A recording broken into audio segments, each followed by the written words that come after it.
Cik Hanif, Yes. kemelut di Sabah selepas PRN ini menimbulkan atau menonjolkan lagi satu lagi masalah besar yang melanda Sabah dari segi politiknya, di mana pemenang dalam PRN ini tiada satu parti yang dominan, yang majoriti, boleh kata majoriti.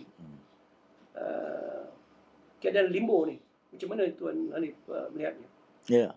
Sebenarnya kan Perlembagaan Negeri Sabah dan juga secara amnya Perlembagaan Persekutuan telah pun mempunyai ataupun memperuntukkan penyelesaian kepada persoalan-persoalan ini, iaitu dalam mana-mana pilihan raya, apa yang diharapkan oleh mana-mana parti politik yang berdaftar adalah untuk cuba memperolehi jumlah kerusi majoriti. Kita ambil Sabah sebagai contohnya. Yang dipertandingkan 73 kerusi. Maka kerusi majoriti semestinya 37 ke atas.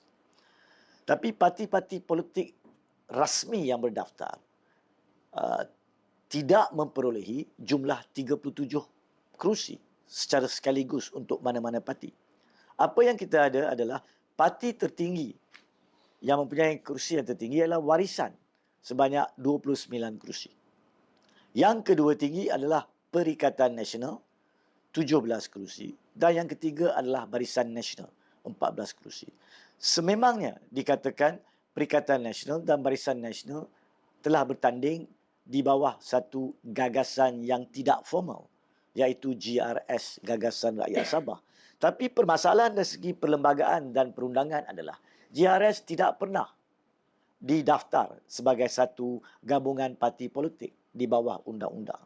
Jadi di bawah Perlembagaan Parti Sabah, ianya tidak dianggap sebagai parti politik, GRS. So jumlah di antara PRN dan BN sebanyak 31 tidak boleh diambil kira sebagai jumlah terbanyak jika dibandingkan dengan jumlah Warisan 29. Jadi atas dasar tersebut, soalan saudara tadi memang tepat.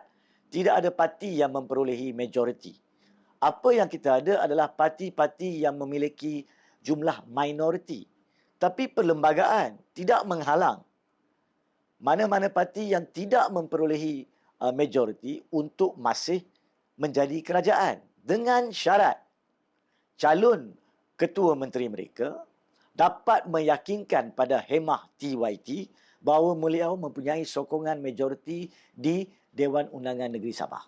Yang ini walaupun kerusi dia mungkin 17 untuk Perikatan Nasional, mungkin 14 untuk Barisan Nasional, mungkin 29 untuk Warisan, tapi dapat diyakinkan pada Hemah TYT, bebas daripada ahli-ahli parti masing-masing, akan ada juga parti-parti lain seperti PBS 7 kerusi, UPKO 1 kerusi, PKR 2 kerusi dan juga bebas 3 kerusi akan menyokong mereka atau tidak untuk menjadikan jumlahnya majoriti.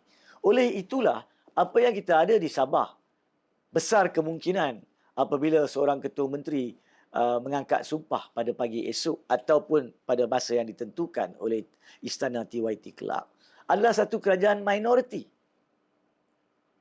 yang dibentuk kerana pada Hemah TYT, walaupun parti itu kerajaan minoriti, beliau mempunyai keyakinan orang itu pada masa diangkat sumpah mempunyai sokongan majoriti melalui parti-parti lain ataupun ahli-ahli Dewan Undangan Negeri lain di Dewan Undangan Negeri Sabah.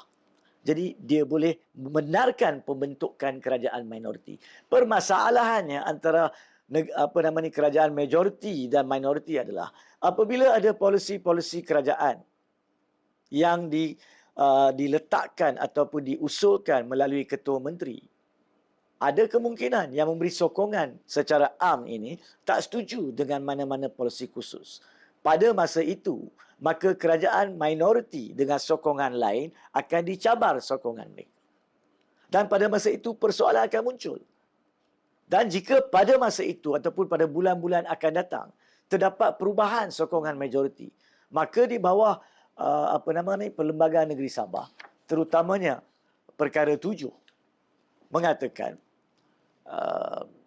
sekiranya seorang ketua menteri telah terhenti memperolehi sokongan majoriti di Dewan Undangan Negeri Sabah, maka jatuh kerajaan tersebut. sama ada beliau meletakkan jawatan ataupun parlimen dibubarkan seperti mana yang kita ada di Kerajaan Persekutuan di bawah perkara 43(4). Now, sama ada seseorang ketua kerajaan minoriti hilang majoriti tidak semestinya berlaku melalui undi tidak percaya semata-mata. Itu adalah satu cara utama. Tapi kalau Dewan Undangan Negeri Sabah belum bersidang macam baru pilihan raya, mungkin dia bersidang 2 bulan atau 3 bulan lagi.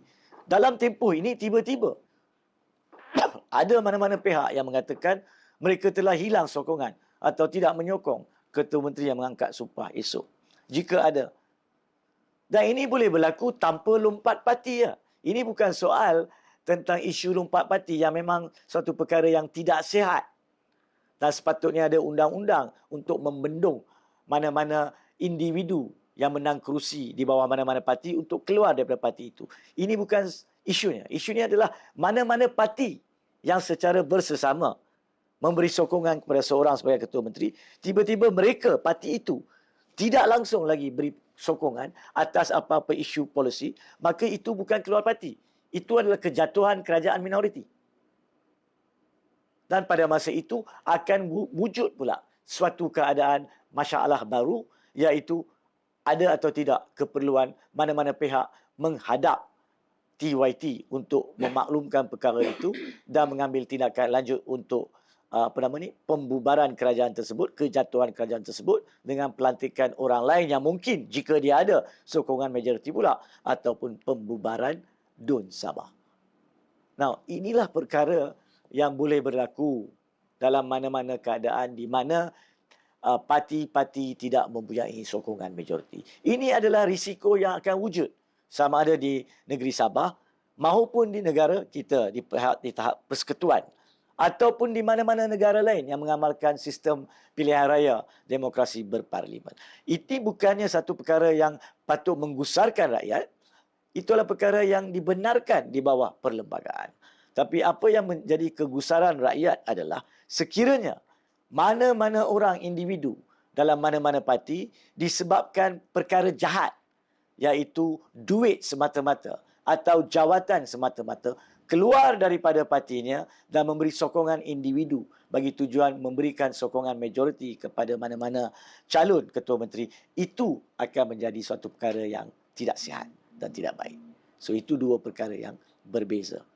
Sekian. Maknanya esok jika sekiranya Haji G dilantik sebagai Ketua Menteri Sabah, with the assumption that dia mendapat sokongan majoriti daripada adun-adun yang menang sekarang ini. Tetapi dia punya exit test akan berlaku cuma bila persidangan DUN kelak lah. Yang pertama kelak lah. Ataupun bila ada usul ataupun apa-apa yang diperlukan sokongan daripada dia untuk mendapatkan kelulusan Dewan Undangan Negeri. Itu betul. Tapi sebelum daripada itu, exit test dia sebenarnya dalam pandangan saya di bawah Perlembagaan Negeri Sabah dan perundangannya adalah apabila beliau nak membentuk kerajaan, iaitu beliau melantik menteri-menteri memegang portfolio.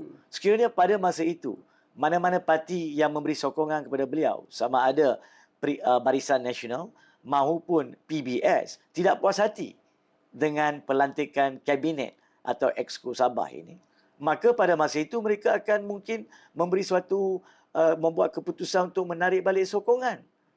Jadi sebelum Dewan bersidang pun, exit test dilalui semasa pelantikan.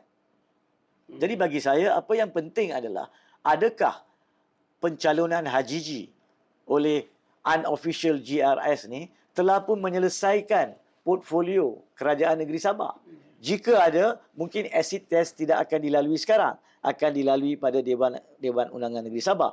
Tapi jika di atas kekurangan kematangan ahli-ahli politik yang ada sekarang ni untuk tidak mengatasi semua masalah yang akan tampil dan mengelakkan perkara itu ditangani sekarang, maka apabila Haji G, jika dia mengangkat sumpah dan kemudian melantik exco beliau dan masalah itu wujud pada masa itu, maka GRS yakni Perikatan Nasional dan Barisan Nasional serta PBS cuma mempunyai diri mereka untuk dipersalahkan.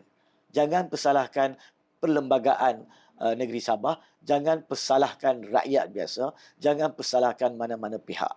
Salahkan diri sendiri yang tak matang perlembagaan.